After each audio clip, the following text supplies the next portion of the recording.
So it's Christmas. Hear the festive music in the air. See the smiling faces everywhere. They stop and stare. Another Christmas. Time to celebrate with those you love. Time to count your blessings from.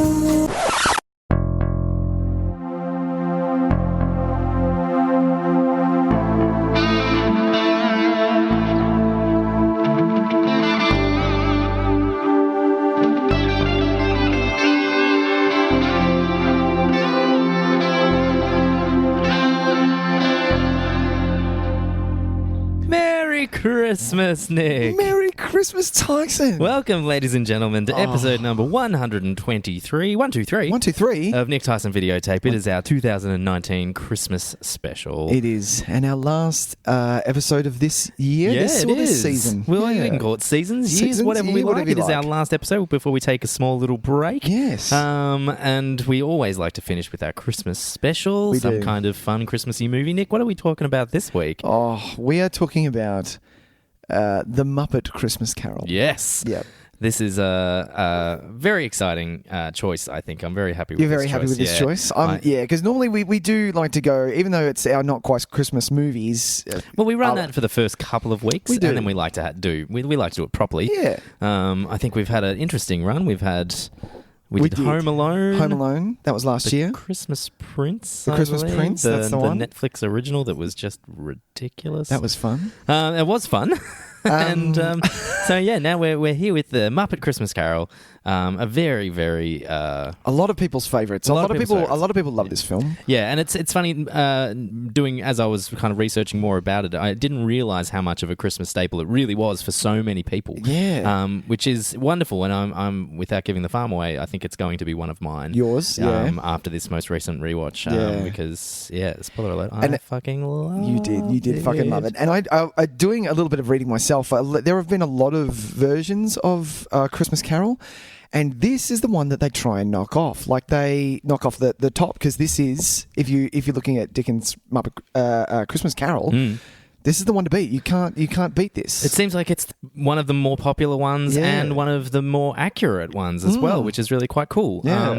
That also just happens to have Muppets running around. Exactly, But yes, before we get onto any of that though, Nick, why don't you tell the people at home where they can find our show? Well, ladies and gentlemen, if you would like to listen to 123 episodes of myself, my name is Nicholas Kashka, and this is my friend Tyson Legg. We do a podcast. We do. It's called Nic, Tys and Videotape. You are listening to it. If you do like what you hear, you can listen to all of them. I would suggest just picking the ones of the movies that you've seen. Or, maybe you don't know what Cobra is and you would like to look what Cobra... Maybe the dulcet tones of Nick and myself effectively put you to sleep. So maybe listen to every episode, chuck it on and catch some Z's. I really doubt my laugh is going to make you snore. But apart from that, you can find us on everywhere you find podcasts. And if you do, we'd love you to subscribe. We'd love you to write a review if you like what you hear. Rate us 5 stars. All of those things. Only if you like what you hear, obviously. If you don't, bah humbug, I guess. But but apart from that, we're all on the socials. We are on Facebook. We are on Instagram. We are on Twitter. We're on YouTube. We are on... What else are we on, Tyson? We're on Spotify. We're on Spotify now. Yeah, track us down there. Yep. That's very new to us. And we're also, if you care to, because we're going to sign off for a little bit, but Tyson, myself, especially Tyson, finds this time to just chew through films. Yeah. He chews through them. So if you want to know what we are watching, you'll have to follow us on the Letterboxd app. That's it. Which is free. You can just jump on there, make your own profile, and then you can follow Tyson and myself. Tys is TYS_videotape, and I am Nick, NIC_videotape. That's correct. Now, Nick, as is Christmas tradition. Merry Christmas. Merry Christmas, Nick. We are currently enjoying... Oh, God. A lovely glass. I should have gone ice. You've got ice in yours. The ice makes all the difference. Can you hear the chink? Oh, really? Yeah. We are enjoying a lovely glass of eggnog. We are drinking the Bundaberg rum-flavoured eggnog variety. I feel like that's a very Australian staple. That's a bit Aussie. Oh, yeah, mate. Can you put a bit of Bundy in it? Fuck yeah. That's awful. So we a bit of Bundy, mate. Yeah. What So, do you- purchased from Woolworths, though, so the alcohol Lovely. content is quite low. Right. You can obviously. still taste it, though. It's a bit, it's a bit of a you hint in there. can. But I do. Look, I'll be honest with you. I do enjoy eggnog with a little bit of a kick. You do. I like we the had, Irish. what did we Irish have last eggnog. year? We had. I think we had rum or We had scotch, rum? maybe. Oh, I think we did. Yeah.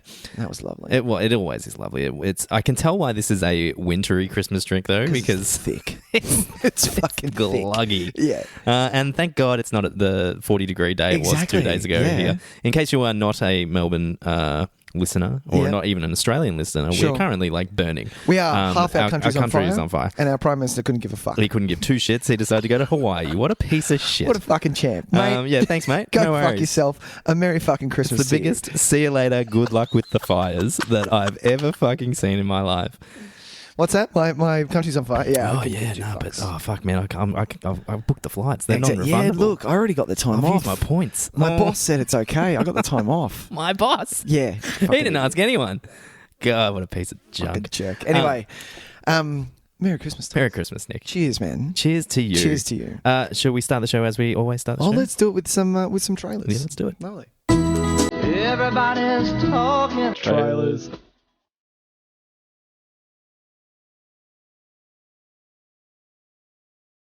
Just a little bit of political commentary there Yeah, from I Nick and know. Ty. Yeah, well, you know where we sit. Exactly. Not fucking There's shy no about it. fucking We're not shy about grey area about our political No grey. thoughts. No grey. Jesus. Oh God! Oh, so Nick, Tys. we have quite an exciting new trailer to talk about. It's in no way Christmas related, but No. as we discussed a couple of weeks ago, we're starting to get the summer 2020 releases. We It's are. getting pretty exciting. Yep. We're starting to see what is going to be the box office champs for next year. We're We are. seeing little segments, and we've And got 2020 is looking a lot better than 2019. Tys. well, you know, we say that, but hindsight yeah. is 2020. Exactly. But I think I'm personally a little bit more excited for some of the stuff that we've seen. But Yeah. you know, we don't know how any of it's going to turn out. Exactly. The most recent addition to that pile, though, is of course Christopher Nolan's new film Tenet. Tenant.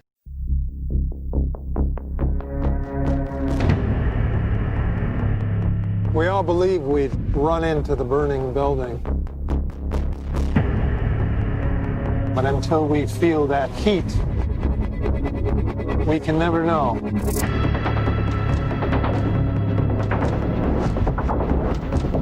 You do. You chose to die instead of giving up your colleagues.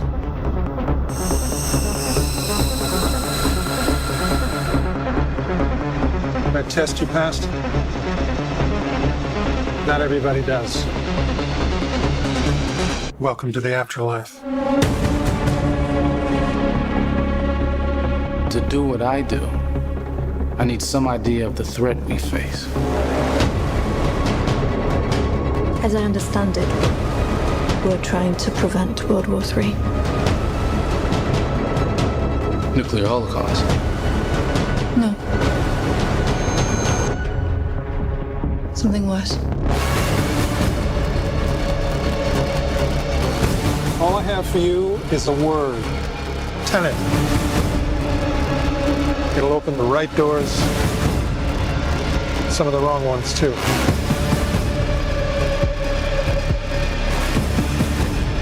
You have to start looking at the world in a new way.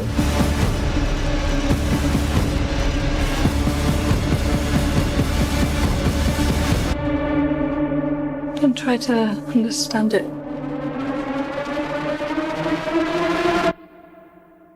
Feel it.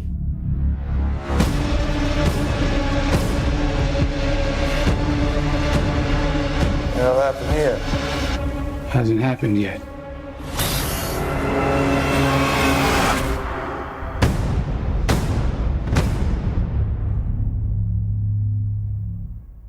Question. Yes. Yeah, it's a bit thick. Question. Yes, Who is Nick. John David Washington? Well, that is Denzel Washington's son, Is it it? not? From Black Klansman? Is that him? It is. Well done. Yeah. Well So done. I did the same thing when I was kind of like, I vaguely recognized him, and I was like, Right. oh, this is a big gig for someone completely unknown. Yeah, a and bit of then an unknown. the name flashed up, and it all came back And to you're me. like, but, right, Washington. Yeah, so which is very cool. He apparently, you saw Black Klansman. I did. I actually haven't You haven't seen it? That's No. okay. I have this terrible habit of when Even- I don't get to it before the Oscars, You're the dumb. likelihood of me getting to it after the Oscars is pretty low. Really? Yeah, it's right. Look, I tried to track it down.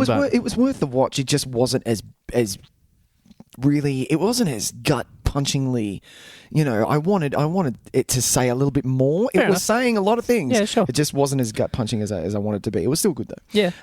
So we have Christopher Nolan very much back in Inception mode. This appears. Yeah. Even check it out for me. But can you tell me is the director of photography, is it Wally Pfister again?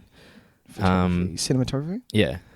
No. No. Who's shot this? Hoyte van Hoytema. Oh, did he? Because it looks very Inception. It's like the doesn't it? color palette. Yeah. It's gone real. This guy did obviously Dunkirk, Interstellar. Okay, Led by One sure. and Her. Interesting. So he yeah. has moved on since old Pfister. Yeah, obviously. But this is, and even as far as a plot go, we don't get much about the plot. You don't get much. You do get a little bit. It's kind of a crap. Like it's the John David Washington kind of has to pass an exam or something, and then he's able to do almost like the top world security and unlocks. It's a lot of unlocking the mind. You get a lot of unlocking this, unlocking that. You have to open your mind up, sort of stuff. Very Matrix. And then when you're kind of over that in the trailer, like I was, then you see a car kind of crash and then reverse and make itself back together, and you're like, okay. I still don't know what's going on. No, but this is really interesting. Well, there's a couple of, it seems to me like it's a bit of a, it's obviously playing. Nolan's had this very particular fascination with time, the constructs of time, and this is him really embracing it wholeheartedly, I think. Yeah. But to the extent where it's almost like a serious time cop, like that's exactly the vibe I'm getting is that these are some kind of secret department of the government that control.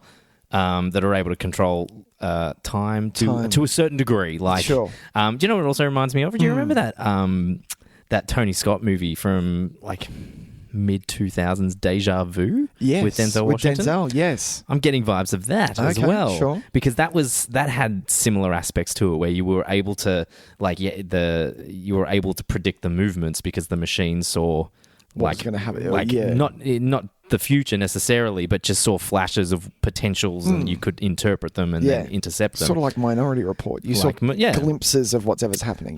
So I think we're getting this big mishmash of a lot of different genre movies that obviously Christopher Nolan has a fascination with. Yeah. And now we're seeing them through his eyes, which is usually a good thing. It is. He has written this as well, so it is all him, which is always good.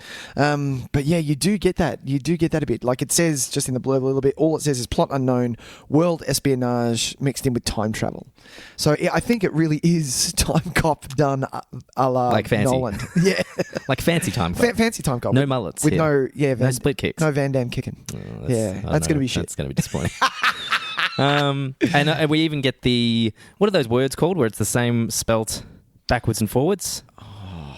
I have no idea. I know what you're talking about. It's not onomatopoeia. Onomatopoeia is when it sounds. The word sounds like it. It is a palindrome. Is that a palindrome?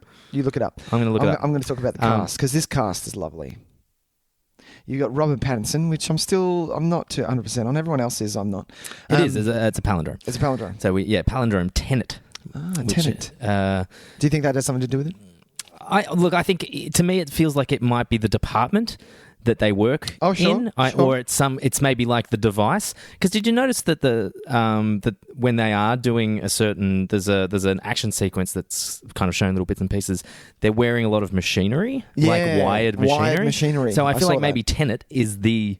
Like maybe the device or the branch of the government that they work for, and it's like cleverly named because it is a palindrome, and so effectively they can. It's the Stargate. It is. It's the Stargate of what we're dealing with. So they can approach these missions from the beginning or the end, so that's maybe. I like that. I like that. I like that. I love that. I was thinking about this. Because I like a film that takes its chances and casts an unknown. Not that he's an unknown. We've seen him before in other stuff. Still relatively fresh, though. Exactly. But also coupled with long-term players of Nolan, because you've got Michael Caine in there. Always good to see Michael Caine. Who was the other one that I saw? Who's the other one that I saw that Nolan uses all the time? Oh, well, Kenneth Branagh's there, who he Kenneth had in Branagh? Dunkirk. Yeah. But not necessarily long-term player, but obviously liked working with him enough. Clemency Posey's in there. But We've got Robert Pattinson in this one as well. Pattinson, yeah. Yeah. I've saying that before. I'm not sold. I know you're not sold. I'm not sold. I'm still really waiting. interested to see his Batman. You're sold, aren't you? You're on the Batman. I think it's going to be really interesting to see him as Batman. I'm okay with it only because it's Matt Reeves. Matt Reeves is I like Matt Reeves. super underrated. He is. I like Matt Reeves. Yeah. There's nothing you can't not be excited about a Nolan film, can you? I think he's done enough in his time to allow us that kind of trust in him to know that this is something to be excited about. Yeah. Has he hit a bung note? Would you say? I don't. There's nothing for me necessarily that I feel is a bum note, but I know some people kind of feel like Interstellar's a bit of a miss bag. That's hilariously wrong. I really, really dug Interstellar. It was like it just hit me at exactly the right time where I sat down and I was just like, you know what? No, I'm in the mood for this really, really overly philosophical space and time. Like, I didn't mind that it became really kind of convoluted and out there. I think I just kind of went with it and went, you know what? No, I was in the exact right frame of mind. Yeah, you need to go with it. I need to see, because one for me, which I wasn't a fan, and it's because of the lore and because of how much I've read, that I didn't like Dark Knight Rises. Sure. But that's for another time. But I need to see. I'd love to see Dunkirk again. I need to see that because that was coming in on the Oscars. Yeah, definitely. So it already had. Well, it's obviously got to be really good. I wish now that that's all done and dusted, I would like to watch it without any And Nolan's good now because as well, he's at that point where every one of his movies, despite its release date, has to be in the Oscar conversation now. It does, doesn't it? Which is actually, there's not a lot of directors that's the case for. I'd say Tarantino can kind of release his movies whenever the fuck he wants. Yeah. But that's, and I'd maybe say Scorsese, but even he has his movies, you'll notice, his movies end up being released later in the year as well. Yeah. I feel that's on purpose. Yeah, very much so. I think it's on purpose for Oscar consideration, whereas Tarantino can release it in fucking wherever it was, April or May, as like a legit summer blockbuster, and it carries through. And I think Nolan's probably the only other filmmaker that is in that boat. He really is. Because Fincher's not in that boat, but Fincher doesn't really like the award shows. I think Fincher, maybe we would consider anything that he does, but I think Fincher has kind of two modes. I think he has his prestige picture mode. Sure. He's Gone Girl. Yep. Which correct me if I'm wrong, but I feel like that was a later year release. It was, yeah. As an Oscar push. And then he can also have his more kind of mainstream fare, bigger that gets released. Sure. For him? Yeah. No, like for public consumption. I don't think Gone Girl could have felt like a Fatal Attraction kind of 90s adult thriller, you know what I mean? Like it could have been, but because it was Fincher, it suddenly became more kind of like, oh, this might, we should push this for awards and stuff. Yeah. I think the only other one is who doesn't care about it anymore and he'll do whatever he likes is Spielberg. He doesn't like he was at the awards 2 years ago for, what was the Bridge one? Bridge of Spies. That's right. And I don't think he's neither here nor there. It's not as if he needs more Oscars for his case. I actually don't think we're going to see a lot more Spielberg Oscar stuff. I think he's just there doing what he wants. Like the fact that he took on Ready Player One, and he was like, no, I'm here to have fun. I'm not here to, I'm done. Yeah, and which is kind of good because he's allowed to. He doesn't have any barriers. He's not there to prove anything. He's good. It's amazing the choices that he makes. I think his next film is the West Side Story. Yeah, West Side Story remake, which is like such a bizarre choice for Spielberg, but at the same time you're like, well, he's probably one of the most effective storytellers of all time. Exactly. So why not do a fucking musical? Exactly. Like, let's see what he does. Yeah. It'll be interesting. Because Clint couldn't do it. No, Jersey Boys is almost the least I've enjoyed a Clint Eastwood movie in the last 10 years. I don't know. I heard The Mule was good. Tys, The Mule? Anyone? Yeah, funny. I know we use The Mule as a bit of a punching bag, but I thought some people really liked it. So I haven't even seen it. Like, that's the thing. I haven't seen it. I've just heard a lot of we hang shit on it like it's things. You know which one we should hang shit on? That one where the train and he cast the actual soldiers as the actors. What was that one? The terrorist, the 11:15 to Paris or something. Oh, it came and went. Nobody gave a shit about it. But he actually, so the lead cast are the soldiers that were in the terrorist attack. Why would you do that? Yes. Why would you want to relive a terrorist attack? Okay. Anyway. I need to look that up. But this is Clint Eastwood Time for now. later. He's all over the place. Yeah. What were we talking about? Tenet. That's right. But yeah, so I'm obviously super optimistic, very much excited. Yep. It's not even like it's not even like, oh, maybe I'll wait and see. Like I will see this movie. I'll be there. Yeah, for I'll sure. be there. For sure. I think it's maybe the only reason I asked did he hit a bum note is this going to be that one? Is he bound to do it sooner or later? You know, can he? Because it's not as if we're going to be, oh, well, Nolan do shit now. Like it's the only thing is that might be kind of dangerous is that it might feel like he's repeating himself Inception a little 2. bit. Like the new batch. Yeah, exactly. Because it probably won't end up being like this is just maybe a marketing tool that they've said, hey, Inception was huge. Let's make this trailer look a little bit like Inception. Yeah. Get people excited about that. It's even got the same kind of like blow your mind money shots where it's like, oh shit, did you see what that? was that? Whoa. Yeah. I mean, it's nothing like the world fucking folding over onto itself, which was one of the most ridiculous things I think I'd ever laid eyes on in a trailer. It was like shit. Everyone like collectively lost their minds when they saw that, me included. Yeah. But yeah, maybe that's the only criticism that might end up coming. It's like that. Hey, is he gonna just kind of continue him to repeat himself? Is he just gonna? Is he so caught in this action movie / philosophical sci-fi that he can't really get out of it? Maybe the agency, maybe the espionage agency, is maybe it's tying together with Leonardo's Cobb's agency, and this Shared is actually a shared universe, and he starts a franchise and goes and sells out completely. I'd be 100% okay with a shared universe with the Nolan verse. Nolanverse. Oh my god, Imagine that. That'd be actually amazing. See, there you go. So the end of the movie, Leo like, just we've rocks got up at the end, and he's like, "Hey, how you going? Yeah, we need What are we doing? we need someone. We've got this guy. We know a guy. Yeah, cool. All right, what am I doing this time? Yeah, we And know a he's guy. all- He's current. Where is he at the moment? Oh, he's at a beach house. He's at a beach house Yeah. with his kids or without his kids. Well, You'll find you'll out. find out. Oh, that is huge. Oh, that's hilarious. good. That's so good. All right. See? I don't have much else to say about that, Nick. No, we're good. Let's Shall we move on? feature present. Let's do it. Cheers.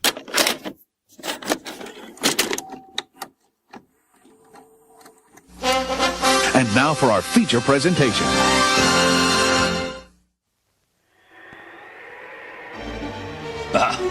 Humbug. He was the greediest man alive. It's Ebenezer Scrooge. Until the night he met someone extraordinary.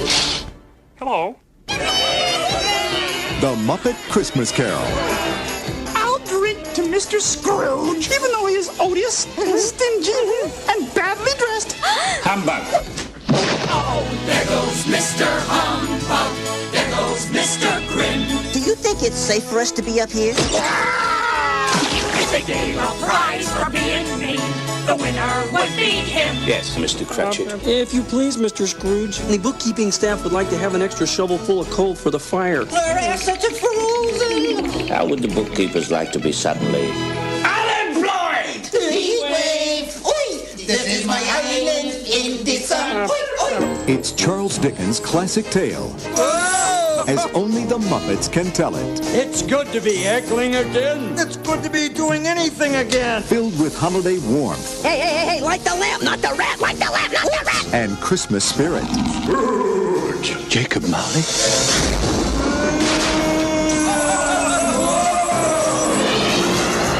Oh, that's scary stuff. Hey, should we be worried about the kids in the audience? No, it's all right. This is culture.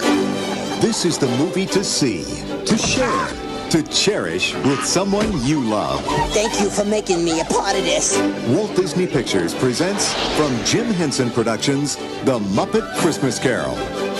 God bless us, everyone. Whatever.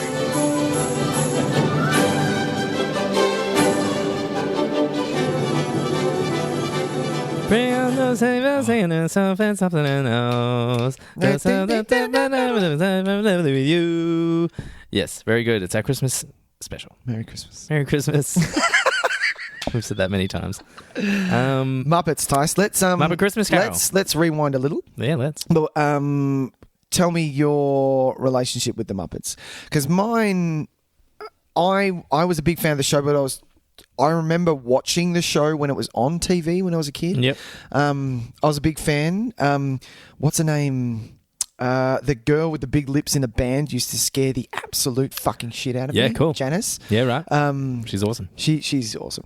But yeah, I love Muppets. Muppets were a big part of my childhood. That's great, man. Yeah. How about you? Well, they were a staple, but not to the point where I was obsessed with them. It just used to play a lot in the house, because it was an easy thing to chuck on. Exactly. And I remember, I think as a kid, I was always excited to watch the opening, and I would probably not make it through to the end of the episode. My attention span would take me somewhere else. Sure. But it was having it playing was always a pretty regular occurrence. So why do you reckon everyone loves the Muppets so much? Because when it's Muppets mentioned, when someone mentions, like I remember when Disney or when someone found out, because it wasn't common knowledge that Disney owned the Muppets. Right.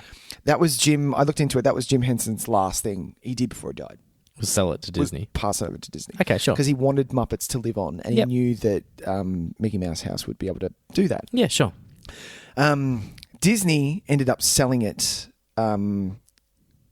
without Brian's consent. Brian is the son of Jim and the director of this film. Yes. To a random German company in which they realised the mistake that they did, right, and then gave it back to the Henson family name. But yeah, I remember anyone who has a say about Muppet, anyone who's like, you can't, what are you talking shit about the Muppets? Like a very protective over Muppets, Fraggle Rock, Sesame Street, I think it's probably the Sesame Street relationship that carries through, because the Muppets have a kind of I don't know about, it might just be me, but I've grown to love the Muppets more as I've gotten older. Like, so I was a fan as a kid, probably more so due to watching Sesame Street. Whereas now I've grown to love the Muppets. I think the Muppet Show is like genius. The fact that they could work in what was essentially a mixture between like a Letterman style entertainment program and like an SNL style skit program using puppets. And getting the backstage and the stuff ups that are happening. Yeah, exactly. Like putting on this, like the variety show kind of angle of it, but then also having people like legit celebrities on, interacting with them, huge celebrities, and it was a big deal. It's not. They're not small celebrities. No, and it was such a big deal. And so you get to watch that stuff now and see how. I think it was I really respect how exposing of the celebrities it is. Like in this, not in any kind of like nefarious way, but it's that gag about, take the most toughest dude in the world, put him in a room with a kid who hands him a banana and says it's ringing. Yep. He's not going to say hello. Hello. Yeah. Hey, 100%. You know what I mean? And that's how the Muppets feel to me. Is you put all these celebrities in that room and just watch them play with Muppets. Yeah. There's something really endearing about it. So that's spot on. Really spot on. And so I love everything that they represent. I love the songwriting that the people that they employ to write their songs are geniuses. Yeah. Just the lasting legacy of the characters. Tell me you don't just see Kermit and just kind of go, oh. Yeah. Kermit. Especially when he's like looking up at the sky. He does that a lot. Yeah. That's his thing, man. That's his thing. All right, then. Actually, I might save this next question for the end. All right. So Muppets Christmas Carol, Tys. Yes. 1992. Was 92. I actually thought it was a bit earlier. I was really? surprised that it was 92. You thought it was 80s? Yeah, I thought it was late 80s. Oh.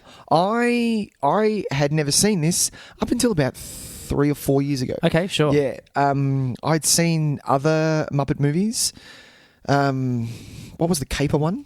The Great Muppet Caper. Great Muppet Caper. Did I say that right? The Great Muppet. The Great Muppet Caper. Yep. Yeah, I'm actually pretty limited in my Muppet movie watching. Yeah, I've watched a lot more of the series. I don't really want to watch the new ones. I don't know why. I found Most Wanted not fun at all. Okay. I found it way too wink and look at this celebrity doing a thing. Sure. And it got kind of cringeworthy.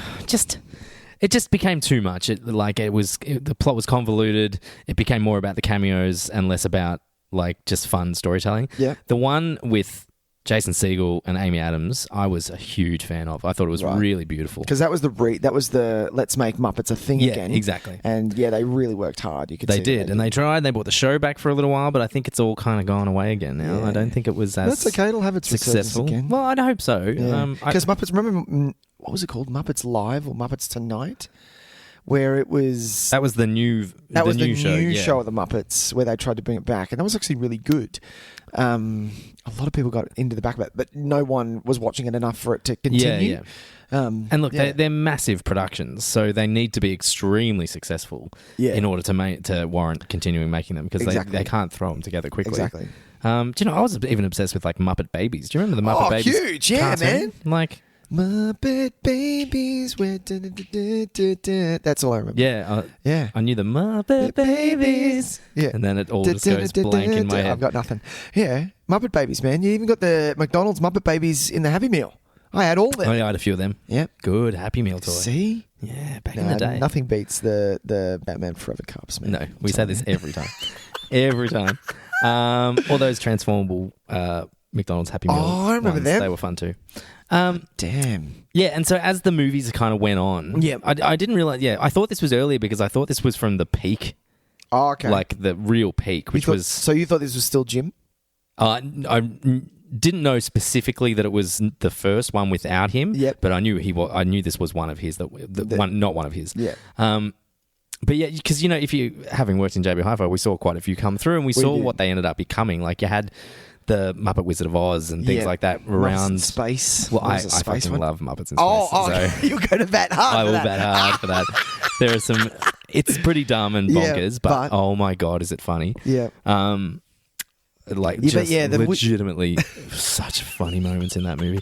There was tons of Wizard of Oz. There were two other ones that I can't put my finger on, but there are a few of them. I'm just gonna because as time went on, they did get a little bit less. Well, they were definitely not cinema releases. Yeah, they were definitely more straight to DVD. And they were kind of they were moving in a direction where it was like Muppet Treasure Island. That's the one.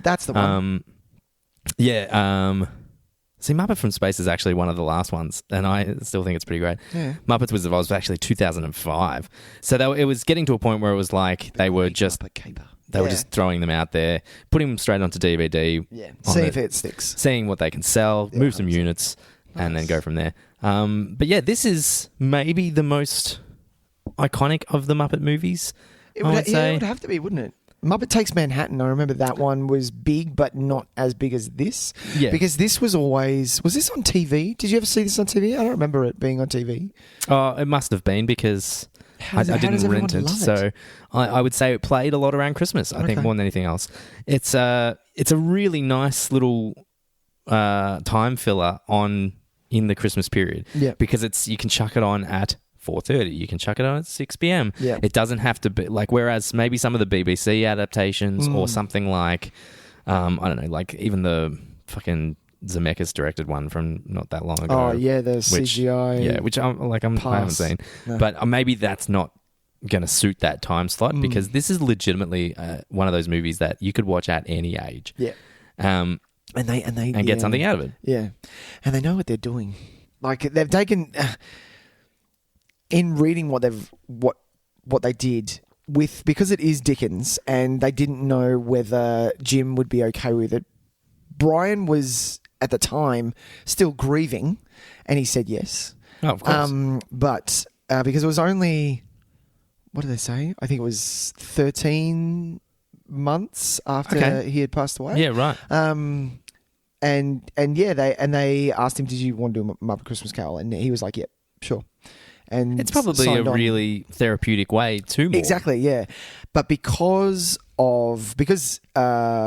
the Disney exec knew what he was going through at the time, he let him play and he didn't want to touch anything. He goes, "How are you going? That's it," and left it to him. Okay, great. That's why it's so dark. That's why it doesn't have the Disney, kind of seal of approval for kids, because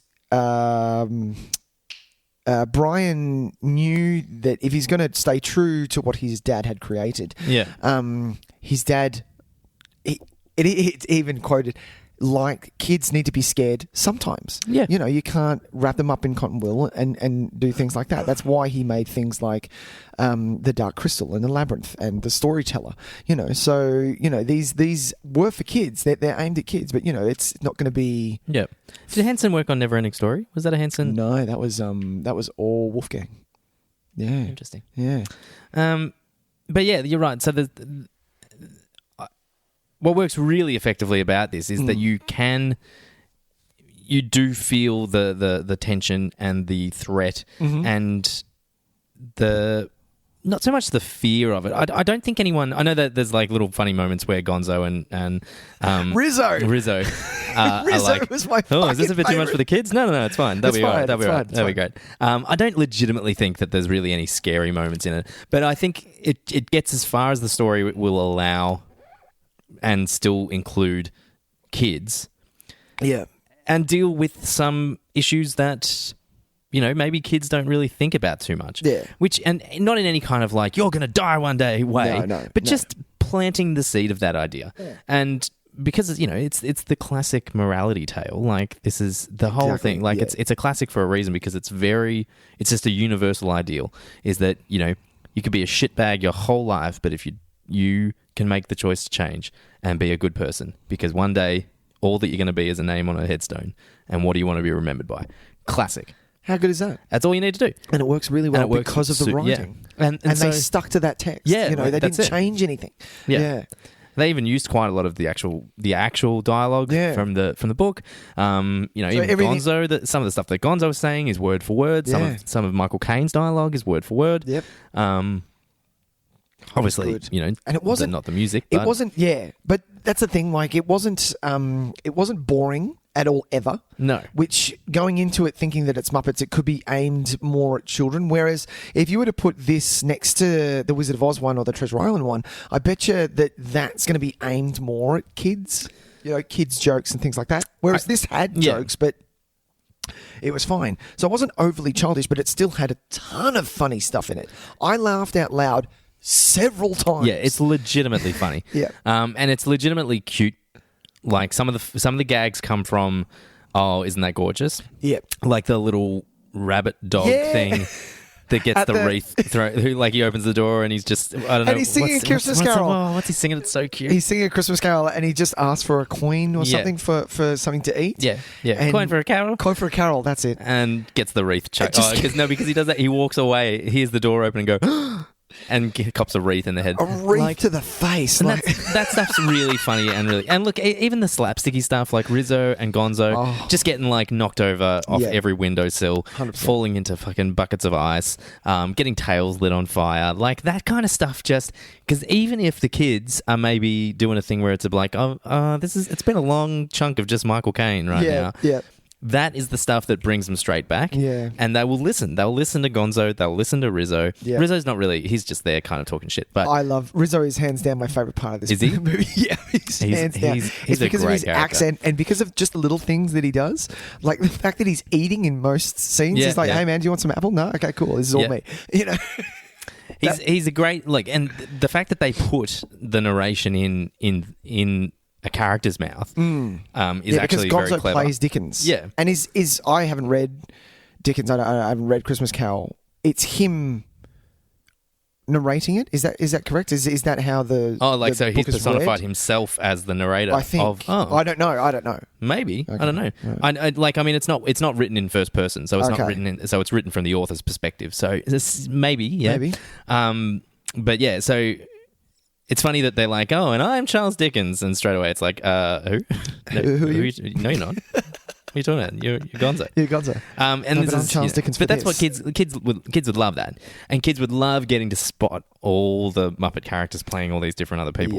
Yeah. There wasn't enough of them, to be honest, for me. There wasn't as many of the iconic ones, which I found interesting.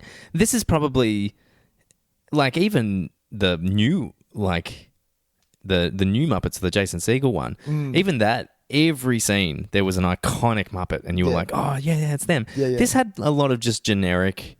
Yeah, which I was fine with. You had a lot of generic Muppets in there. Puppets. Yeah, Muppets in there.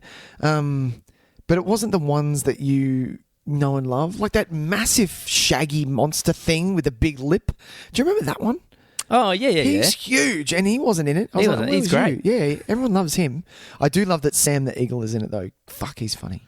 Sam the Eagle's great. We get the chef. Yep. We get a little bit of... We get Beaker. We got Beaker and Mr. Buttersworth. No. Oh, shit. Oh, yeah, I can't. We don't get Scooter, this is like trivia. Scooter. Exactly. Classic. Where's Scooter, man? Oh, come on. People are yelling down the fucking thing at me. Look, relax, all right? Yep. Okay? God damn it. I'm trying my best here. Honeydew. Is that what his name is? Oh, no. Dr. Honeydew Melon. Yeah. Yep. No? Is it Doctor? I need to look it I feel up. like, yeah, no, it's Dr. something or other. It's Honeydew. Keep going. But we don't, even Fozzie kind of gets shortchanged a little bit. Yeah, a little bit. He's just kind of pops up in a party scene. Dr. Bunsen Honeydew. Thank you. Thank you. Yeah, and my other favourite, Piano Dog. What's his name? Oh, my God. We suck. We do suck. Piano Dog. Fuck. We apologise. No, look it up, because the ones I know best were the ones that had a Muppet baby. He did have a Muppet baby. Yes.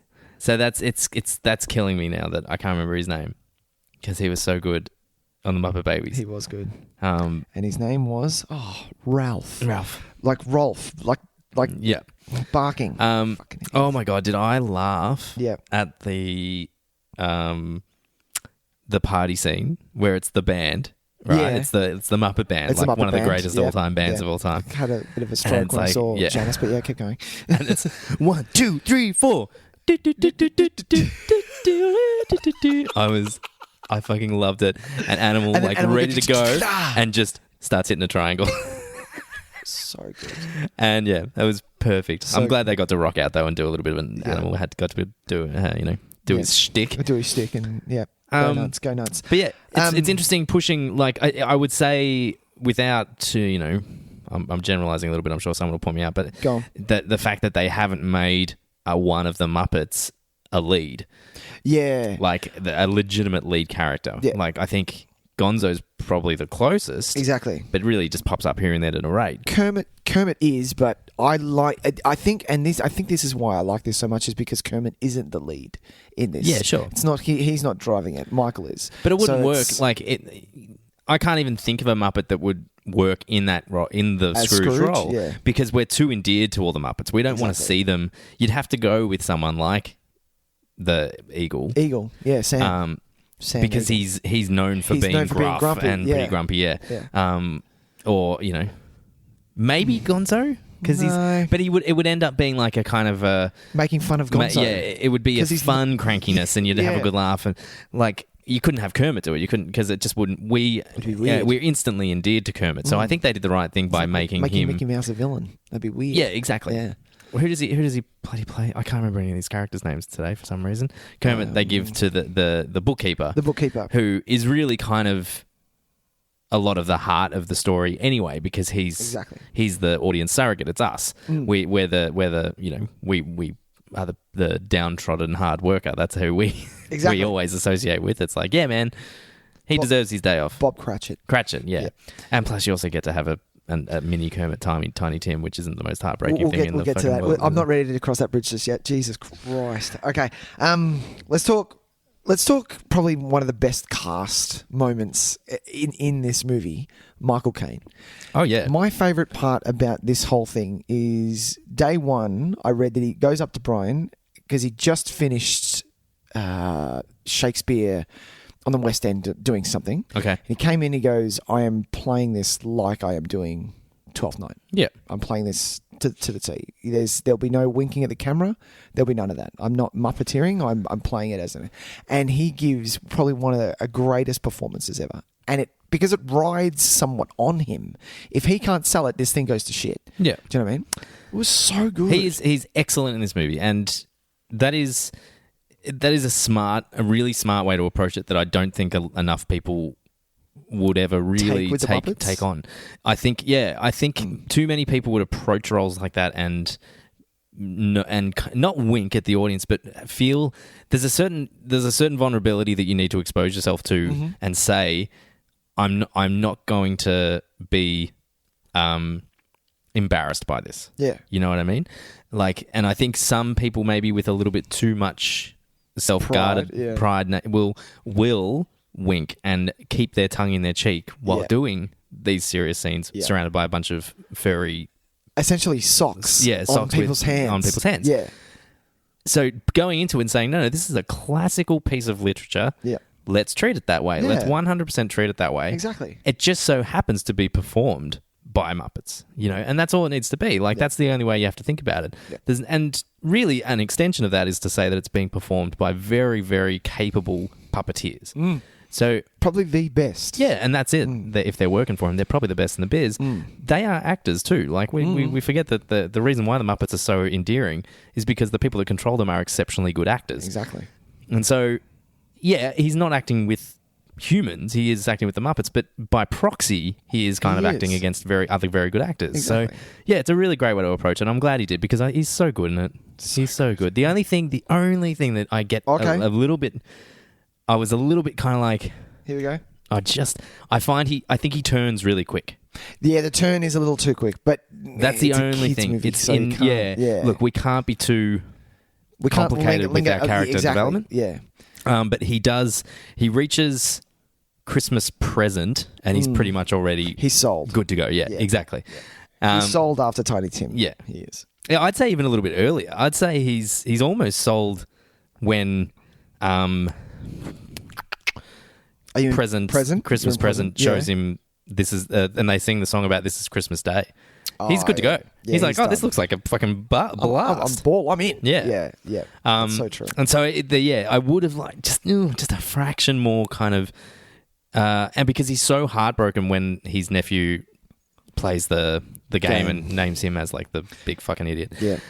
He is full heartbroken. Yeah. Whereas like this, I feel, who am I to say? It's fucking Michael Caine. He can do whatever he wants. But watching it, I was like, instead of that being the moment of realization for him, that almost could have put him back a step and made him a little bit kind of like, hang on. I'm still like, I'm providing for these people. I am, blah, blah. Maybe he could have just arched up a little bit. Just a little bit. Get on his defenses a little bit. Yeah. And then, because I don't think he needed to go see Christmas Future. I think he was fine. He was ready to go. Yeah. He would have just woken up in the morning and been like, Merry Christmas. Exactly. Yeah. So, I agree with you there. The turn was quite quick. But, it's neither here nor there. I don't give two shits. That was just me like watching it, having a momentary kind of like, well, whatever. I'm still loving this. Exactly. It's so much fun. So what you mentioned before with having some of the Muppets as the main characters, the ghosts were meant to be Gonzo, Scooter, and I forget who the third. I think the third was meant to be Miss Piggy. Miss Piggy. In what order? Which one was past? Past was Scooter.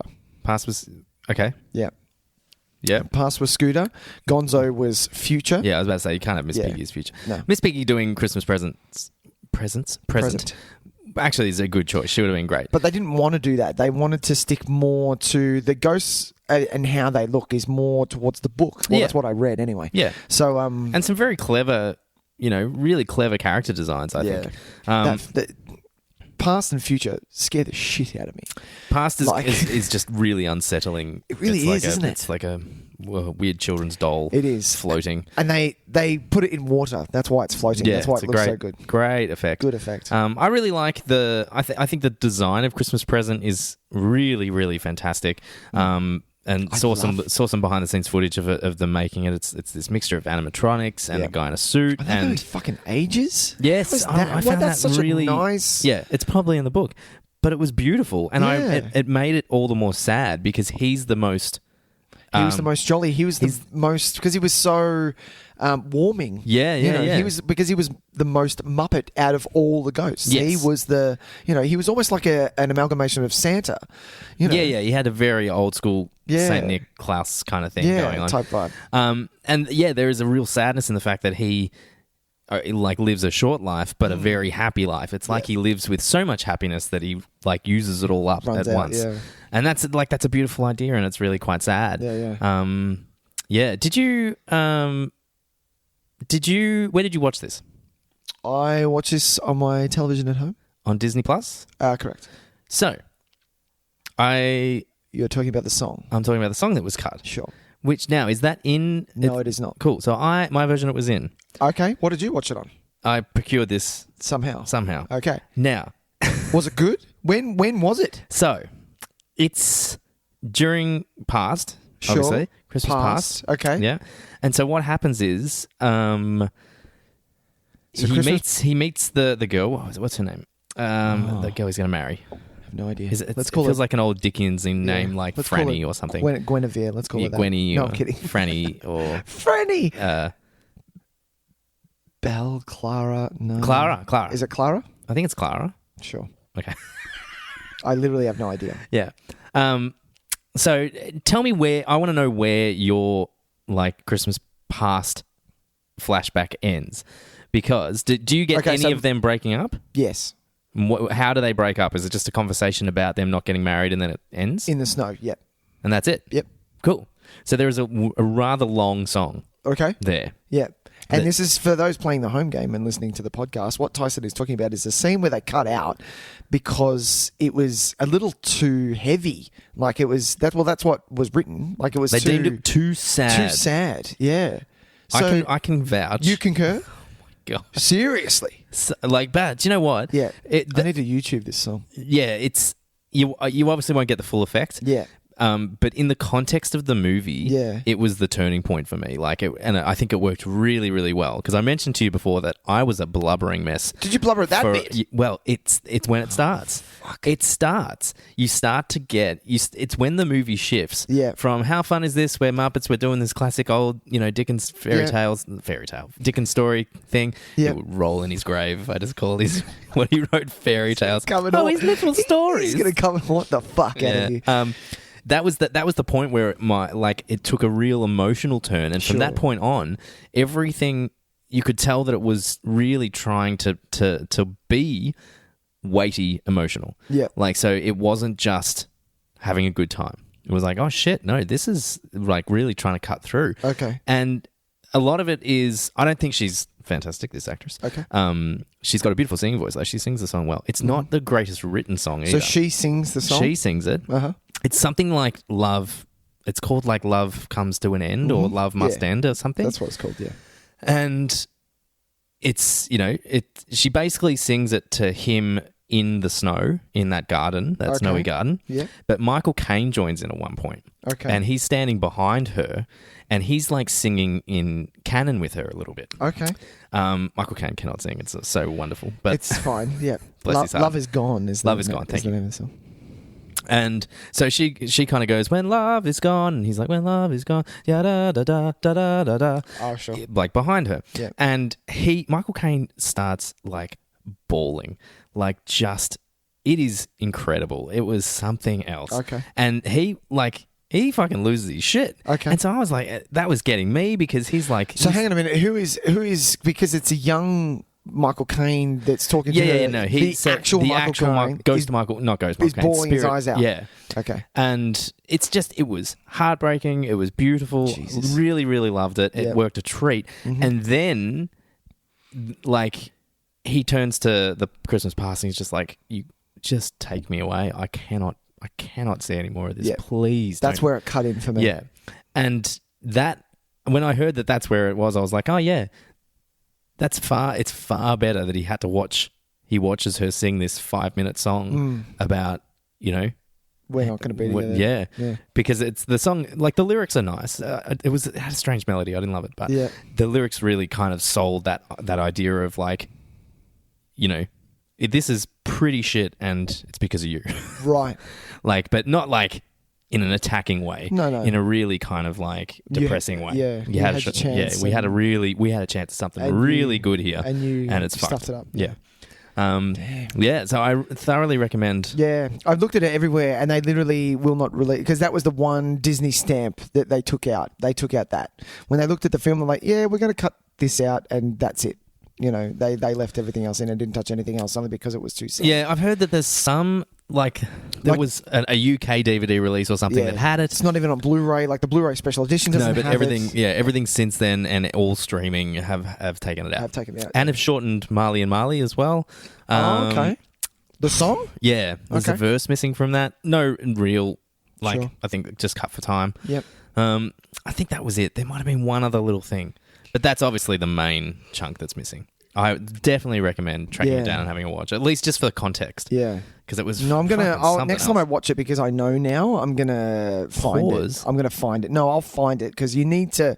I can't pause. I'm not one of those people who can just mid emotion just. Sure. Let me just tee up my YouTube and watch the bit that's missing. Exactly. Look, if you come over to my house and I'm watching, it was procured in a manner I'm not exactly proud of. But it is available. You can find it. If you come over to our house and I'm mid watching The Green Mile, I'm not answering the door. Fuck you. No, it's a good point. Yeah. I'm way too deep. Yeah. What was I going to say? Okay. Tiny Tim. Oh God. This kind of came out of nowhere. I didn't remember because I've only seen it once a couple of years ago. So when it hit and you kind of... It was lovely the way that because... I'm going to say Kermit. Cratchit's son, he has two sons and two daughters with Miss Piggy. And one of them, he has what is later to be revealed as... what is it? Whooping cough? They go into it. On IMDb, they tell you what it is. Yeah, what it's something like, because they're implying because it was a common disease at the time. Yeah. Because he's coughing like that, it's something like whooping cough or something like that. Yeah, it's not cancer or anything like that. But it gets to a point when you're watching the Christmas that the Cratchits are having when they don't have money. Oh my God. And they're just passing, they're surviving. They're not living, they're surviving. And it dawns on Scrooge that this is because of, he could change this very, very quickly. Yeah. And he realizes that Cratchit is a great employee, and, the weight is pushed down hard on him, and he turns to the ghost and says, "Tell me that Tim survives. Tell me he survives." You get nothing. That's rough. Such a fucking great thing that he says nothing. Yeah. And I was like, oh my God, this is intense. It's such a great scene because there's such levity in it because of Miss Piggy being Miss Piggy. Yeah. And, she is just a classic character. Because you put her in any situation and you allow her just to be Miss Piggy. Yeah. And it works.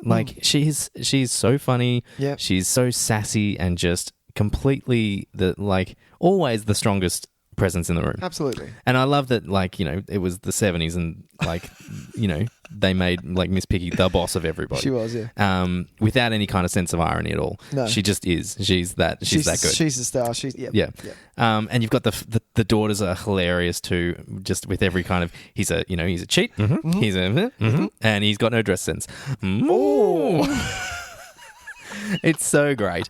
But we see this, it's really quite beautiful, the scene, because there's so much joy in it. And to then have it contrasted with the scene without Tiny Tim in the future one, where it's all the same people and they're doing the same things. So he's coming home. They are. They're talking about the meal. I don't think I've ever seen Kermit that sad. Oh my God. Jesus. But this is it's beyond, it's beyond anything else, because we're still watching Muppets and we're still seeing Muppet reactions to sadness, which is a bit kind of...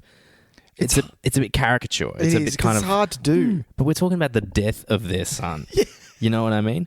But it's fucking hell. There is such a pure and innocent way that they express the sadness in that. Yeah. When they just all hug and it's just they're all just acknowledging how devastating it is. There's it's a very plain spoken kind of sadness. Yep. It's not complicated in a Hereditary. It was the first movie that came to my mind. Amazing. Amazing, by the way. Trauma. Thank you. Best film of last year. But that, that's obviously a much more complicated take on it, and people don't react the way Muppets do.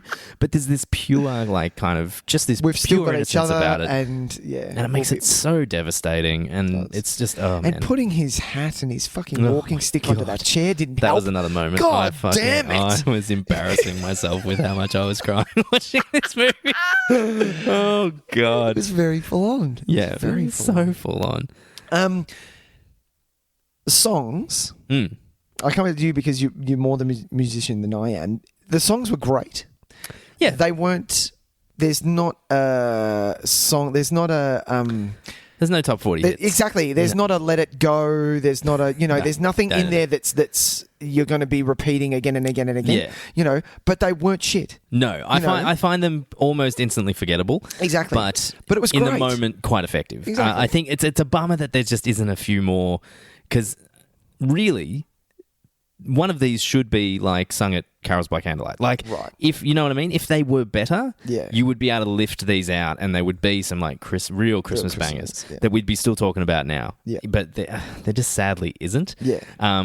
And that doesn't really hurt it. No, but, of course not. You have because of the impact of what a song can do. You've kind of missed out on the opportunity to really drive it home, drive the story, the movie, the whatever, the fact that it's Christmas home really hard. But I didn't mind them. I think that I actually find the score more effective than the songs. I think the score is really cleverly written. It's very suggestive of popular Christmas themes.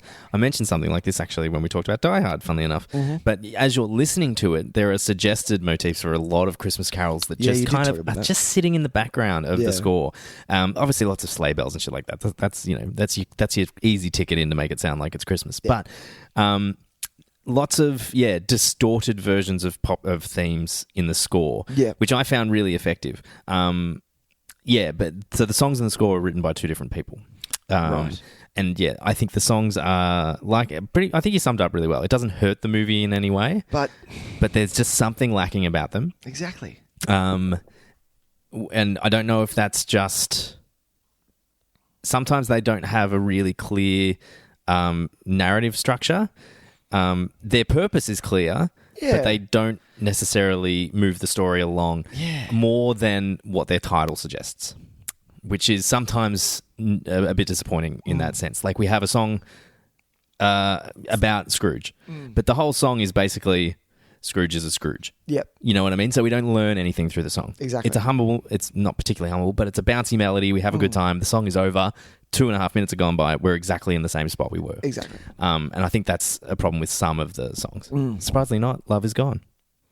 Love Is Gone is the one that had a ton of movement through the song. Right. Ton of character development through the song. Ton of emotion. It's the one that's gone. It's the one that's taken out. I will say I love the Kermit and the Rats packing up for Christmas. That was a good song. I think that one's really great. That was probably the strongest, would you say? Apart from the one that was taken out? Yeah, I'd say probably that one. Or the one that they sing...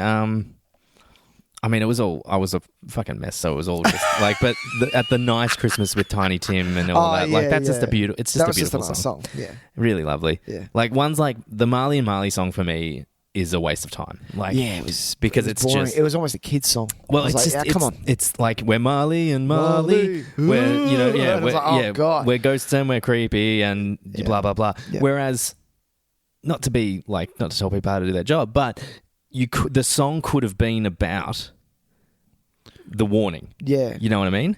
So you could weave the lyrics in and say, coming first at 12 o'clock will be the something, and all that kind of stuff, as opposed to here's a song about ghostly Marleys and now here's some dialogue about what's going to happen. Yeah. It's very true. But like I said, I don't care. I fucking loved this movie. Yeah. It was good. It was very, very good. Yeah, absolutely. What else you got, Nick? What else? Well, I didn't take any notes. You didn't take any notes? You're literally writing on me. Okay, cool. Yeah. I did... You know what I did love? What's that? I did love that Gonzo and Rizzo went, you know what, we're going to sit this next bit out. We'll see you later. Did you like that? When was that again? That was at the very end. Christmas Future, wasn't it? Yeah. When Christmas Future rocked up, because it got to the point where it was quite serious. And Gonzo and Rizzo kind of took a back seat, and they're like, "Yeah, we're going to let you take this on your own. We're a little bit scared here, so we'll see you later." Yeah. And they did come back, and it was all good. I thought that was kind of effective. It gave the film a little bit more weight, even though it is a Muppets movie. Children's 5 to 12 are going to really enjoy this. Whereas that kind of added weight to what was happening, because this is the last bit. So if Scrooge doesn't learn from what's about to happen, then he hasn't really learnt anything. Well, I think it's an obvious way, but it's a clean way to say, oh, here's the important bit. Yeah. So let's cut out the fun kind of this happy jokey songs, and self-aware commentary exactly. as we're going along. Let's just leave it be for a little while. And then when they get to come back triumphantly and go, it's okay, we're still here. We're still here, it's fine. It works really well. I think the way they use Gonzo and Rizzo, I think, is really, really strong through the whole thing. I think they're used really well. God, just the right amount of levity to keep it moving. Yep. Just the gags don't take linger. away. Yeah, they don't linger. They don't ruin the emotional kind of momentum that you've got built. Yeah. Do you know what there isn't? There isn't a gag that keeps repeating, which you normally get in films this. And even they keep getting knocked off the ledge of the snow. I felt like that wasn't the same gag. No, it stays fresh. Yeah. Which surprisingly so. Because every time it happens, even though they're sitting next to a window, you're like, oh. Every time it catches me off guard. Exactly. Because they set it up from the beginning that they're watching from outside, so they have to look through windows. Yeah. And then we get the really great gag with Rizzo, where it's where Gonzo says Scrooge had to go wandering through his house to find the source of the noise, or because he was scared from and Rizzo's like, "What are you talking about? You can't see. You know we're down here." How do you even know that? He's like, "I'm the narrator. I'm omnipresent," or whatever. And then the light switches on. How does he do it? How does he do that? Did you see that? Yeah. God, it was good. It was really good. I don't have anything else, Tys. Don't have anything else? Yeah.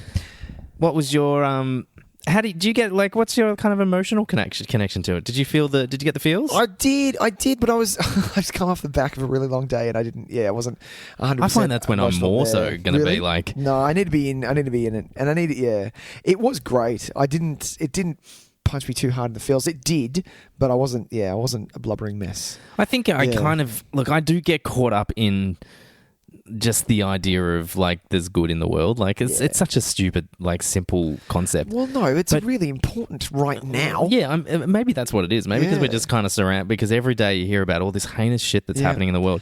Just to see somebody change. Yeah. And the way the whole what's a something prayer and a hopeful heart or something. What's the chorus of the last song? I have no idea. It's just such a simple concept. Yeah. I'm just going to look it up because it's quite sweet. Hang on. So what am I looking? I'm going to look up Muppet Christmas Carol final song. Final song lyrics. Mm-hmm. It's good because films like this, especially for old cynics like us, creates hope and something to believe in, even if it is the Muppets. Even if it gives you that little tiny thing, and that's the point. Our children are going to be watching this, and we're going to still have that little bit, even if we're not watching it with them, we're doing something in another room, but we hear it, it's going to give us that glimpse of, things are okay. Or things can be okay. Maybe that's what it is. It's that, it can be. How's your eggnog, Tys? The eggnog is going very, very well. It is empty. I have smashed my way through it. So it's telling me, it's not giving me the right song. It's giving me the song It Feels Like Christmas, which is the one that Christmas Present sings. Oh. Muppet Christmas Carol Finale. Finale. Let's try that. Finale? The finally. The love... Hang on. The love we found? I have no idea. Yeah, blah, blah, blah, blah, blah. What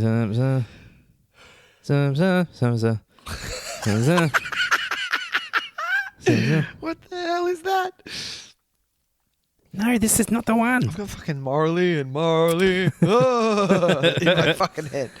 Oh, God. Never mind. Anyway, so... Yeah, it's a simple sentiment, but to see Michael Caine bopping up and down the street, giving gifts to all these people, and Muppets are inherently heartwarming. So to see a Muppet smile or to have that look on their face of like, yay! Like, you can't help but be caught up in that. Yeah. And to see Michael Caine, he's doing this fun little thing with his hands when he's walking around. Yeah. He's like he's conducting an invisible orchestra that he loves, and he can't really sing, but he's giving it his best. He's giving it effort. a red hot go. And then when he goes to Cratchit and pretends to be like mean old Scrooge, and Miss Piggy's about to rip him a new one. How good was that? I really like that. It's so, and then they just all sit down for dinner together, and it's just gorgeous. Yeah. And then you zoom out, and everybody's there. Everybody's celebrating Christmas. It's, I'm quite a cynical person. I try not to be, but I do have a strong sense of cynicism that runs through me. But this is Christmas, man. This is what it means, and this is when you're going to go, aw. It is. Even if you don't, like, I know a lot of people think it's, it is tied to a religion and things like that. But none of that shit. It's not really, though. It's just a time to remember to be nice to one another. And that's the best part about it. You get to see some family, you get to be nice to other people, and whatever your family may be, whatever like strange, completely unique family unit that you have going, because we have all sorts happening now. Absolutely. It's obviously it's changed a lot from sitting down with your family in name only. Yeah. But we're now at a point where it's that time where you just spend a certain amount of time with the people you love, and you show your gratefulness for them in your lives. That's all right. And isn't that a nice thing? That's nice. And I think this movie is really, really gets it. Like, really captures that. Yeah, yeah. Because at the end of it, I was like, really pumped for Christmas. Which is kind of rare for me. Oh, really? Really? Oh, I like Christmas. Don't get me wrong. Yeah, I have a good time. Yeah, but it's because you're half cut most of the time, right? It's like fucking 30 days of getting real tasty. 30? Oh, god damn! It starts like December 1st. Right? No. It starts like December 3rd and ends like January 3rd when your liver's crying. Yeah. What was I going to say? Oh, I've forgotten what I was going to say. Do you know what it was? Do you know what killed Christmas for me? And this may have done the same for you, because you're still currently working a retail job. Aha! JB Hi-Fi ruined Christmas for me. It does, yeah. I found it really hard to celebrate and be kind of to share that joyful spirit. Sure. When I was getting slammed by pricks. 8.5 to 9 hours a day, every single day except for Christmas Day. Which was, it's not nice. It just doesn't. And so you lose. Like, hats off to all the retail workers who are working through this period, because it sucks balls. All the people are at work. You are still at work. Good luck to you. Exactly. It does. It does suck balls. But they are the. If it wasn't for them, we wouldn't. No, and look, 100%. They've got more strength than I have to be able to keep doing it. But it did take away from the magic, magic of Christmas. To be honest, the only reason that I have the magic now is because someone, when I come home, keeps asking me to take the gold star off the top of the tree so he can take it down and show his mum. Do you know what I mean? So it's literally that's one of about 100 things that he likes to do. When we put up the tree, he was like, "Dad, there's a tree in the house." I was like, "I know. Yeah, there's a tree in here." How weird is that? When we put the lights on, literally blew his mind. Yeah. And of course, having a kid during Christmas is a totally different ball game. Yeah. But it's this is I'm coming around. I'm coming around now. Since being a teacher and getting my fucking 6 weeks holidays. Thank you very much. What the hell, man? I'm enjoying a little bit of. Weeks. Hey, we work really hard during the other 40 weeks of the year. So do I. Question. Yes. Which is the question I was going to start with. Okay. Tyson. Yes. Who is your favourite Muppet? Oh. Because it's a hard one. It is a hard one. I'd say it's a toss-up between Kermit and Animal. Oh, okay. Yeah. Yeah. I think Animal for obvious reasons. His enthusiasm for rocking out, which is it's such a pure character trait. He just wants to fucking rock and roll, man. And I love it. And it's with such joy in his heart. And Kermit, because Kermit is like Kermit's the dreamer, just man. Pure, Kermit is he's the one that he sees the potential in everything. He sees the wonder in the future and the things to look forward to, and he's the little part of hope that you have. It is, exactly. Yeah. And he's just such a smart, emotionally smart character, you know what I mean? Like, he's always the character, he's always the voice of reason, he's always the, okay, maybe this is how you feel like this, but hey, it's okay to feel like that. Like that's his kind of shtick, and so I love him for it. And Rainbow Connection is possibly the greatest song ever written. Yeah, it's pretty good, isn't it? Jeez, it was good. How do you make a banjo sound so beautiful? I know, right? Like, I love banjos, but one thing they are not is beautiful. But that is... I did that for Rainbow Connection for a singing assessment. Nice. One time, yeah. It's a tough song to sing. It is. It's not easy. Steve, who's yours? Wait, 1 second. Okay, sure. While you've brought up Kermit, I wanted to bring this up, but I wanted to be natural. So now it's definitely not now. Fuck. Steve Whitmore going off the back. So Steve Whitmore was the guy who took over Kermit because Kermit was only done by Jim Henson. Jim Henson died, and this was the first gig that Kermit was going to come out of the box and be done by someone else. Yeah, right. Man, that's a hard pass for me. Trying to live fill those shoes. Yeah. Shit, and especially with the son directing. Whoa, that's a hard gig. Oh yeah, absolutely. Mine is Gonzo. Gonzo? Yeah. Nice. I love him. You should watch Muppets from Space then. Yeah? Yeah, Gonzo's kind of the main He's character. the main character? Yeah. It was, it's actually Gonzo and the two old men in the fucking box. Oh, yeah. The hecklers. Yeah. I mean, they always have the funniest lines. I love them so much, seriously. They're just pains in the ass, and that's literally going to be me when I get older. They were funny when they were younger. Yeah. Yeah. It was short though. Yeah. It's like, I was like, that's so me. Yeah. God, that was funny. That's when I talk about movies. But Gonzo's great. I love him because he's just so... He'll give anything a shot. You know, he will give anything a go. And he's going to fail miserably 99% of the time, but fuck, he gives it a go. He does indeed. You know? He does have a weird obsession with chickens, though. That's right. Why? What's with the chickens? And it was a little bit in Christmas Carol too. A chicken walked past him in the bar, and he was like, "Oh!" And I was like, "The fuck was that?" Hey man. Hey, we've got a pig in love with a frog. Yeah, I guess whatever you're into. It's all relevant. It's all just people. It's all just things getting it on. We don't judge. Oh, I don't know about that. It was so funny. That was one of the parts where I laughed out really loud because chicken went by. He went, "Whoa, okay, what's going on here?" I was like, "What the fuck was that?" God, that was funny. Gonzo. Put it away. The other reason why you have to watch Muppets from Space is because there's the Pepe Le Prawn. Oh yeah, he's in Muppets from Space, and he honestly good in Muppets steals the show. Yeah, so good, so very good. Yes, look, I know a lot of probably Muppet purists are like, that movie's garbage, and I don't care. No, watch it. Muppet purists probably have all of them. Even the Wizard of Oz one, doesn't it star Beyonce? No, it's not Beyonce. It is Alaya. Oh, so I'm incredibly racist. Okay. No. She was part of that like early 2000s R&B craze. Oh, okay. But didn't, like, Beyonce obviously took off and Destiny's Child became a huge thing. Yeah. And I think, no, it's not a liar because it wasn't she the one that passed away? I'm pretty sure it's Beyonce. No, it's not Beyonce. It's not the one that did the... Load, you fucking piece of shit. Ashanti. Ashanti. Well done. Alaya's the one that passed away. She was the one from Queen of the Damned. That's true. Yeah, sorry. That's true. Ashanti, who did... Quentin Tarantino is in Muppets Wizard of Oz. No, he's not, is he? Yes, he is. Who does he play? Doesn't say. Well, now we need to watch that. I need to see that. Good desperately. Lord. Tarantino seems like the kind of guy that would love the Muppets. You'd know that he'd be all Brian about. Still alive? Brian He Henson. is, Yeah, he directed the Happy Time Murders. We talked about this. He did. He got shit for it, and jeez, it did not do well. Did not do well. Hey, man. Nice for sticking it out there. Yeah. I'm going to watch it. Which means I literally almost watched it last night. Well, I actually kind of, because we were doing this, I was like, I should watch Happy Time Murders before this just to see. But I don't want to ruin. I didn't want to ruin my Muppets. Yeah, but that was my thing as well. Yeah. I'm in a real wholesome Muppets mood. Yeah. I don't want to see them jizzing right now.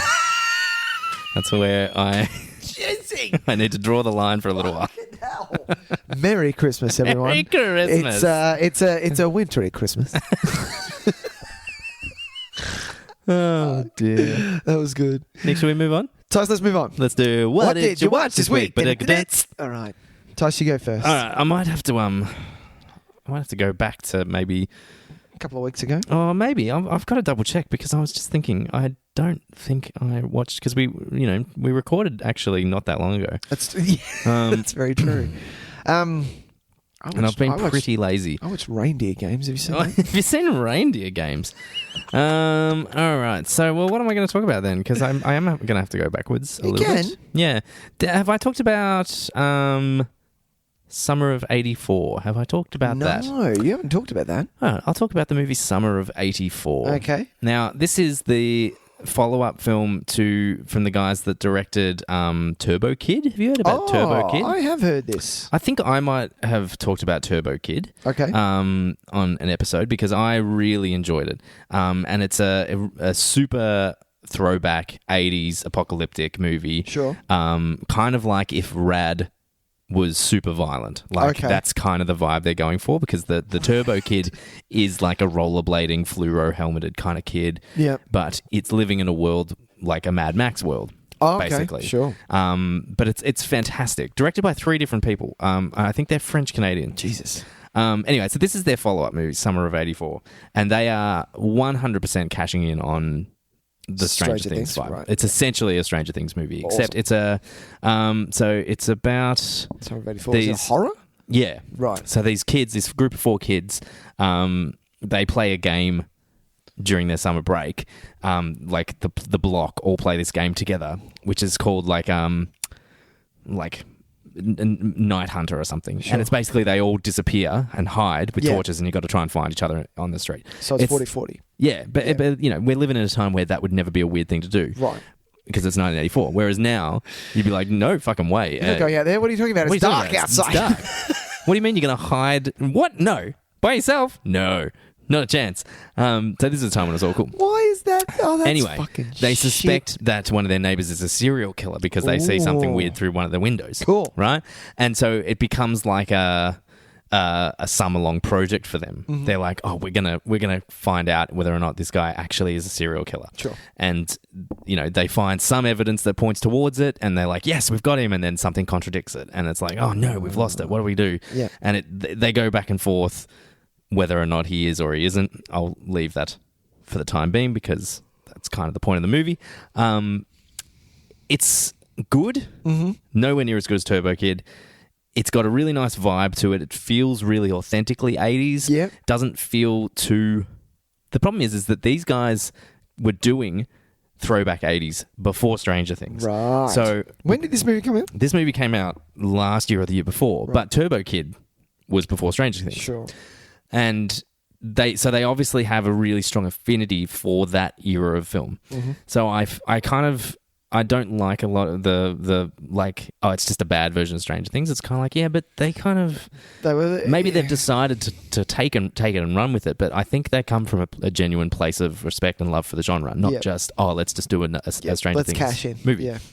But it's all a little bit cheap because it's on a lower budget, so it actually feels a bit authentic. Stuff like the score, though, it's the same kind of synthy, John Carpenter-y kind of stuff because it just doesn't feel exactly right. Some of the choices they make in the script don't necessarily paint these kids as the most likable bunch. Okay. They feel really real characters and lived in, but maybe a little bit too much. Okay. Yeah, because they're all kind of... Sometimes they're a bit like... They're teenage dickheads a bit. But you still get to endear yourself to them. Yeah. And I will say one thing, it takes a turn in the last 15 minutes or so, and it suddenly becomes... because up until a certain point, you could feel like you're watching a movie that genuinely doesn't want you to be too disturbed. Right. And there are some choices made in the last 15 minutes that take it in a different direction. And I didn't necessarily agree with that because I feel like it was one of those things. It's a bold move, what they did. Yeah. But it's a move that kind of betrays what you've set up in your audience. And I was a little frustrated because I was like, we trust filmmakers as an audience.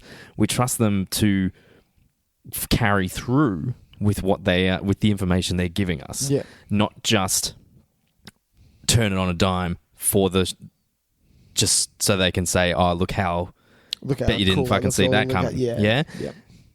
There's trust that I like when, you know, my expectations are subverted, of course. Sure. Because I appreciate that. I think that's a filmmaker's job to a certain respect. But then the film has to set it up as it goes. The film has to provide the rules for that. Yeah. This film didn't. Nowhere this film kind of didn't. it was one film Sure. until the last 15 minutes, and then it was another film. And I found it jarring and not particularly well thought out. Sure. But I definitely recommend it if you like creepy kind of, kids trying to figure out if it's a serial killer. Sure. Kind of. I do like the post. Look, the poster. Poster's great. Poster's rad. good. Yeah. I like it. It's like Monster Squad-y. It's, Goonies-esque. Yeah. But with a slightly more legitimate horror tilt to it. Nice. Summer of 84. Summer of 84. On Stan. I like it. Yeah. All right. What do you got? I feel like we watched the trailer for this. It was called The Ritual. Oh, yeah, Do you yeah. remember that trailer? Horror movie on in Netflix. the woods? Yeah. Came out 2017, directed by David Bruckner, who did VHS and remember The Signal in 2007? Yeah, look, I never saw it, but I heard some cool things about it. So this is not a... This has been done before. It's very Descent. Five guys. Five guys are good friends. One of them gets killed, and then to kind of say goodbye to him and mourn him, we're all talking about a holiday, and they want to go for a trek in Sweden. Just for a hike, a mountain hike for a couple of days and live it rough and whatever.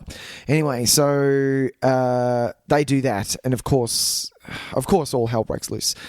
A la Blair Witch style. So it has tropes of movies that you've seen before. Mm-hmm. These boys are English. It's a very English movie. I really dug it. It was quite good. So they one of the guys twists his ankle, and they're literally in the middle of nowhere where we can either walk 6 hours that way or 14 hours that way. We're kind of stuck in the middle of nowhere. So we need a trek, and because we've got a guy who's a bit slow, it's going to take us longer than normal. So as they're doing that, they get lost. They go, you know what, we'll take the fast track and we'll trek through the woods and go through there. They've got a compass, they know what they're doing, but it's just not going well. Now, the guy who died,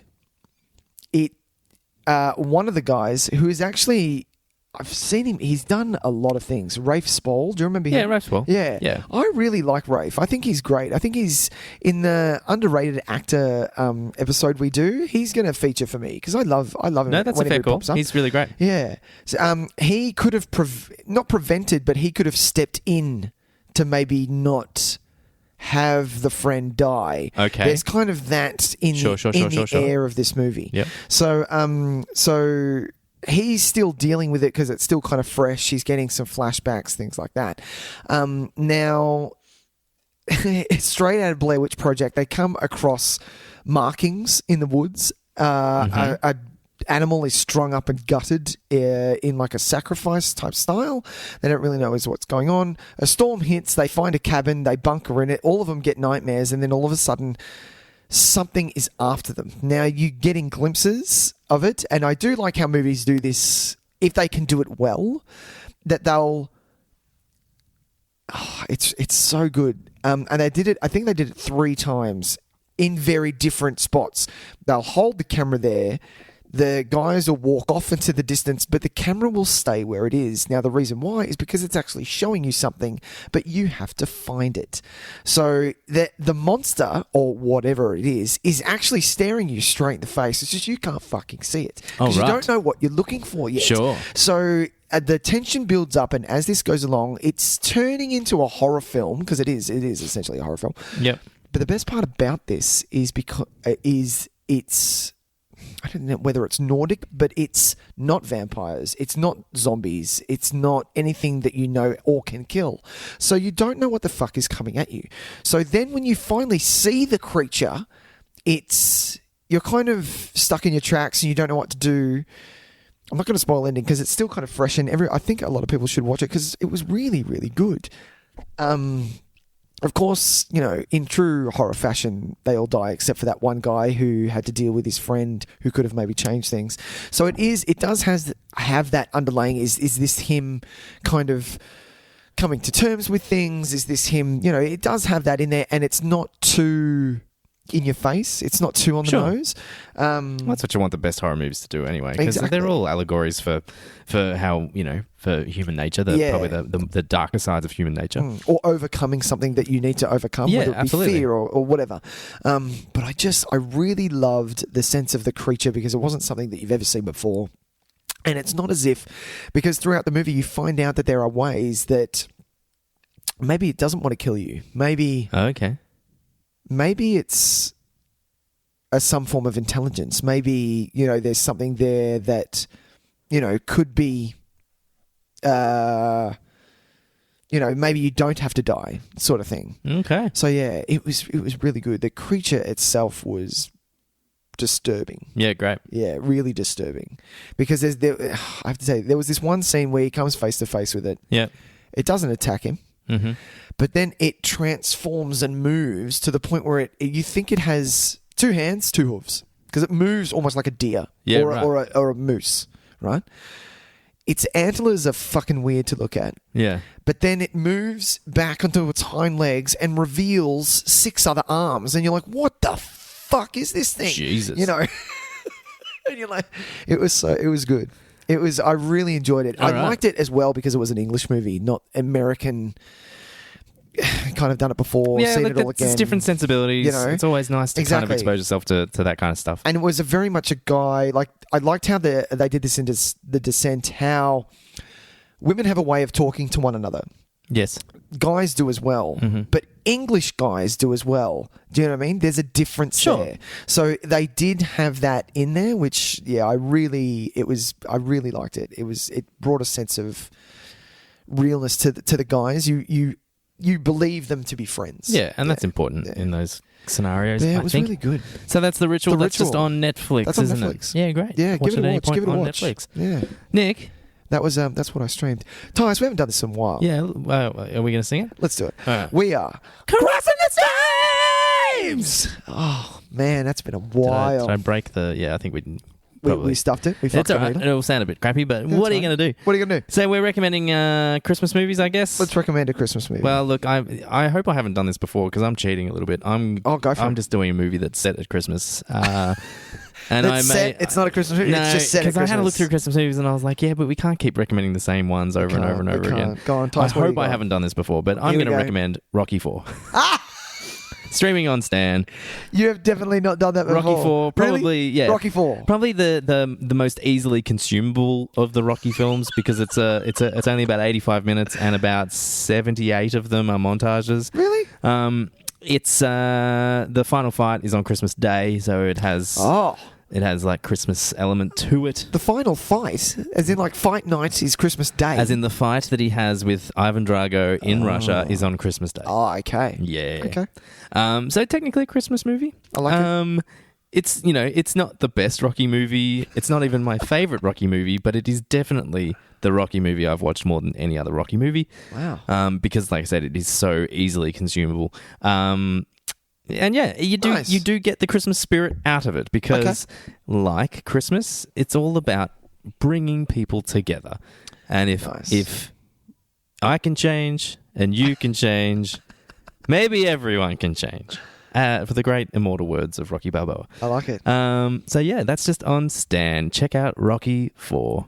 I like it. Nick, what do you got? That is very nice. Tyson, I'm gonna try. Can I try and do the same?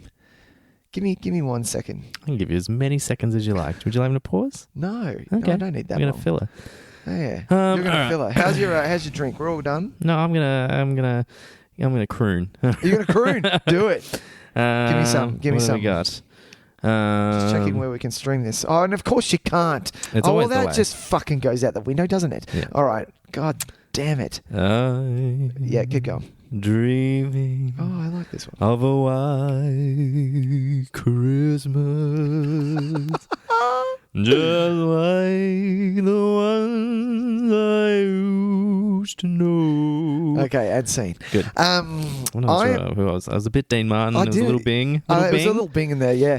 I am going to, because it's been a while, I've kind of taken it's been it's kind of a bit of a break for superhero movies for a while since Endgame. Endgame was the start of the year. We're kind of superheroed out. We're kind of marveled out. So yeah, we had one good one. What did we have? We had the we had the Spider-Man. We had that Spider-Man movie. We had Spider-Man movie, and for those of you who saw the Joker, not that it was comic book, but not really. I'm gonna tell you to jump on Disney Plus because I'm sure you have it already. And you're gonna watch Iron Man 3. Oh, because nice. Iron Man 3 is my favorite Iron Man. It is Shane Black. Yeah, it's so before weird he went Predator belly up, and I like it because I love Iron Man 3 too. It's my favorite Iron Man. Look, it's to me. I like it as much as one. I've got no issues with either of them. But I just like it because he's Iron Man fully through and through. He's dealing with PTSD.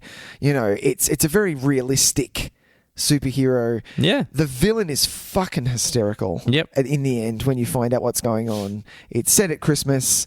I think it's one of my favorite action sequences of the Marvel series is when everyone falls out of the plane. Oh yeah. And he goes, "Okay, how many did he count?" He goes, 11. How many can I carry? 4. Okay, great. How are we going to do this? I love it. There's multiple sequences in that film that are legitimately great action sequences. Yeah. And even the quieter stuff, the sitting around talking stuff.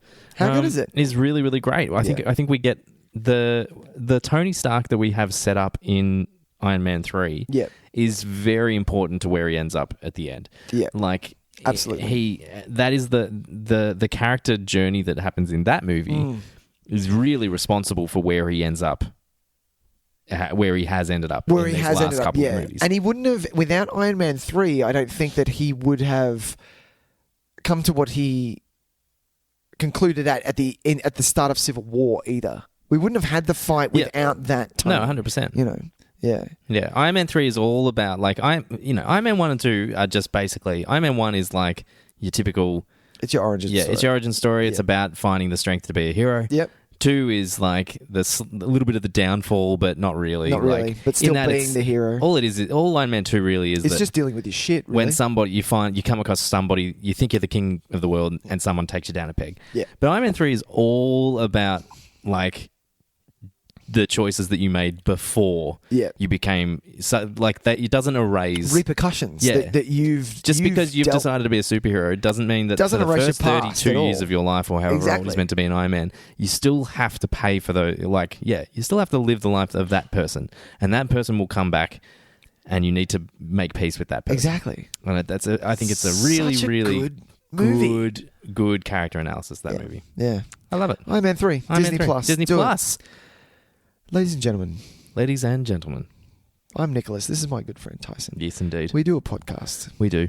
This is the end of this season. Yeah. We're going to say Merry Christmas. We are going to say Merry Christmas. Please like, subscribe, all that stuff on Apple Podcasts. Follow us on Facebook, Instagram, Twitter, YouTube, all those things. Yes. We're on Spotify if you want to look us up on That's there. it. Jump on that Letterboxd. Absolutely. Hopefully you don't get too sauced. Get a little sauced. You know what? Do whatever the fuck. Live large. Do whatever the fuck. Have a wonderful Christmas and New Year's. Hardly sauced and then do drugs. Fuck it. We're not going to recommend too much debauchery here. You didn't hear it from us. If you do this, you cannot sue us. I'm putting that in right now. Something sus happens, it wasn't us. It wasn't our fault. But like on an actual note, it's been another really great year. It has. Of Nic, Tys and Videotape.